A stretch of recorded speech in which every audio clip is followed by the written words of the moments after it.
Introduction.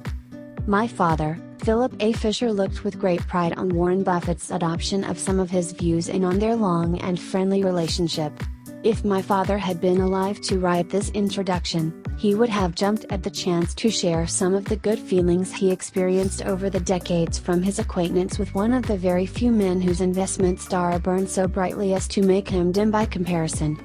My father genuinely liked Warren Buffett and was honored that Buffett embraced some of his ideas. My father died at 96, exactly 3 months before I received an unexpected letter asking if I would write about my father and Warren Buffett. This introduction has helped me to connect some dots and provide some closure regarding my father and Mr. Buffett.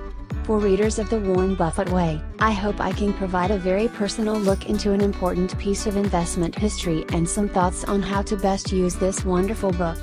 There is little I will say about Mr. Buffett since that is the subject of this book, and Robert Hagstrom covers that ground with grace and insight. It's well known that my father was an important influence on Warren Buffett and, as Mr. Hagstrom writes, my father's influence figures more prominently in Buffett's thinking in recent years. For his part, as my father became acquainted with Warren Buffett, he grew to admire qualities in him that he felt were essential to investing success but are rare among investment managers. When Warren Buffett visited my father 40 years ago, in a world with relatively primitive information tools by today's standards, my father had his own ways of gathering information. He slowly built a circle of acquaintances over the decades, investment professionals he respected and who knew him well enough to understand what he was and wasn't he interested in, and who might share good ideas with him. Toward that end, he concluded that he would meet any young investment professional once. If he was impressed, he might see that person again and build a relationship. He rarely saw anyone wise. Very high standards. In his mind, if you didn't get an A, you got an F. And once he had judged someone, he simply excluded that person, forever. One shot at building a relationship. Time was scarce. Warren Buffett as a young man was among the very few who impressed my father sufficiently in his first meeting to merit a second meeting and many more meetings after that. My father was a shrewd judge of character and skill. Unusually so. He based his career on judging people. It was one of his best qualities and a major reason why he put so much emphasis on qualitative judgment of business management in his stock analysis. He was always very proud he had picked Warren Buffett as an A before Buffett had won his much-deserved fame and acclaim. The relationship between Warren Buffett and my father survived my father's occasional lapses when he would mistakenly call Mr. Buffett Howard, Warren's father's name. This is an unusual story that has never been told and perhaps says much about both my father and Warren Buffett. My father was a small man with a big mind that raced intensely. While kindly, he was nervous, often agitated, and personally insecure. He was also very much a creature of habit. He followed daily catechisms rigorously because they made him more secure. And he loved to sleep, because when he slept, he wasn't nervous or insecure. So when he couldn't stop his mind from racing at night, which was often, he played memory games instead of counting sheep. One sleep game he played was memorizing the names and districts of all the members of Congress until he drifted off. Starting in 1942, he memorized the name of Howard Buffett and associated it with Omaha, over and over again, night after night, for more than a decade. His brain mechanically linked the words Omaha, Buffett, and Howard as a related series long before he met Warren Buffett. Later, as Warren's career began to build and his star rose, it was still fully 2 decades before my father could fully disentangle Buffett and Omaha from Howard.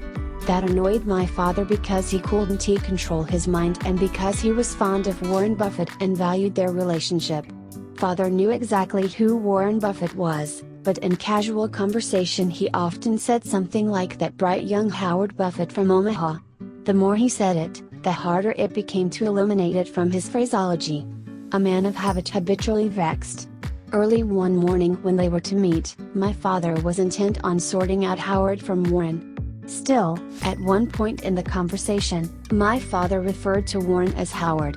If Warren noticed, he gave no sign and certainly did not correct my father.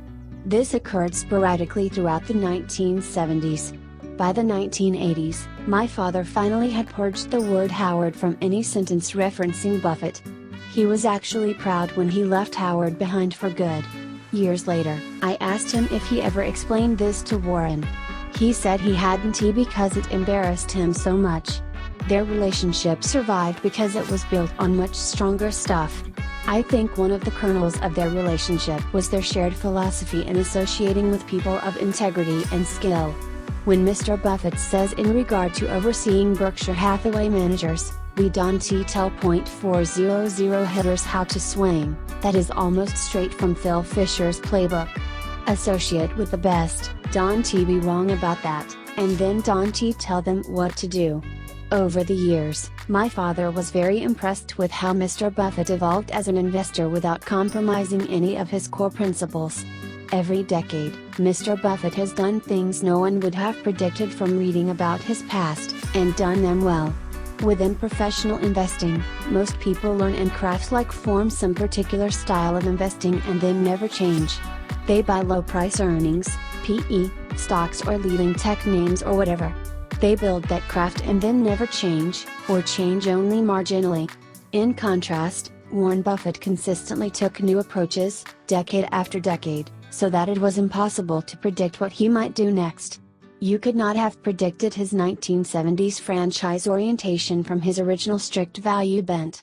You could not have predicted his 1980s consumer products orientation at above market average P/S from his previous approaches. His ability to change, and to do it successfully, could be a book unto itself. When most people attempt to evolve as he has, they fail. Mr. Buffett didn't fail, my father believed, because he never lost sight of who he was. He always remained true to himself. My father was never physically far for very long from Rudyard Kipling's famous poem, If. In his desk, by his nightstand, in his den, always close. He read it over and over and quoted it often to me. I keep it by my desk as part of keeping him close to me. Being insecure but undaunted, he would tell you in Kipling-like fashion to be very serious about your career and your investments, but do not take yourself too seriously. He would urge you to contemplate others' criticisms of you, but never consider them your judge. He would urge you to challenge yourself, but not judge yourself too extremely either way, and, when in your eyes you failed, force yourself to try again. And he would urge you to do the next thing, yet unfathomed. It is that part about Mr. Buffett, his knack for evolving consistently with his values and past, doing the next thing unfathomed, that my father most admired. Moving forward unfettered by the past restraints, utterance, convention, or pride. Buffett, to my father's way of thinking, embodied some of the qualities immortalized by Kipling. Unfortunately, there will always be a small percentage of society, but a large absolute number, of small-minded envious miscreants who can create a life of their own. Instead they love to throw mud. The purpose of life for these misguided souls is to attempt to create pain where they can otherwise create gain. By the time a successful career concludes, mud will have been thrown at almost everyone of any accomplishment. And if any can stick, it will. My insecure father always expected mud to be thrown at everyone, himself included, but for those he admired, he hoped it would not stick. And when mud was thrown, he would expect those he admired, in Kipling-like fashion, to contemplate the criticism or allegation without feeling judged by it. Always through Kipling's eyes. Through a longer career than most, Warren Buffett has acquitted himself remarkably. Little mud has been thrown at him and none has stuck. A testament indeed. Kipling would be pleased, as was my father. It goes back to Mr. Buffett's core values. He always knows exactly who he is and what he is about. He isn't tormented by conflicts of interest that can undermine his principles and lead to less than admirable behaviors. There was no mud to throw, so no mud stuck. And that is the prime part of Warren Buffett you should try to emulate. Know who you are. I am writing this introduction in part to suggest to you how to use this book. Throughout my career, people have asked me why I don't do things more like my father did, or why I don't do things more like Mr. Buffett. The answer is simple. I am myself, not them. I have to use my own comparative advantages. I am not as shrewd a judge of people as my father, and I am not the genius Buffett is. It is important to use this book to learn, but don't use this book to be like Warren Buffett. You can be Warren Buffett, and, if you try, you will suffer. Use this book to understand Buffett's ideas and then take those ideas and integrate them into your own approach to investing. It is only from your own ideas that you create greatness.